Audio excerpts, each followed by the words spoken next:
डोंबिवलीच्या शोभायात्रेत माजी मंत्री रवींद्र चव्हाण हे देखील सहभागी झाले होते। यांच्यासोबत देखील बातचीत केली आमच्या प्रतिनिधी सिद्धी सोनटक्के यांनी। महाराष्ट्रातील तमाम जनतेला गुढीपाडव्याच्या खूप खूप शुभेच्छा। गुढीपाडवा आणि डोंबिवली याचं एक वेगळं नातं आहे, त्याबद्दल काय सांगा?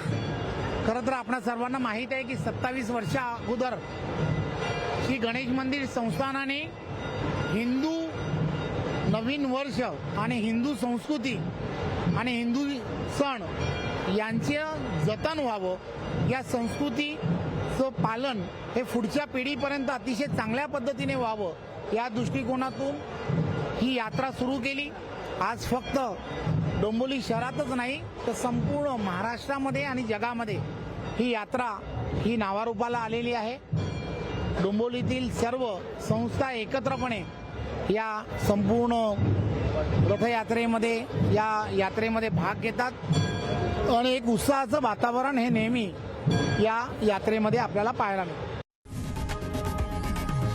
लोकशाही मराठी ऐका, पहा, जागरूक रहा।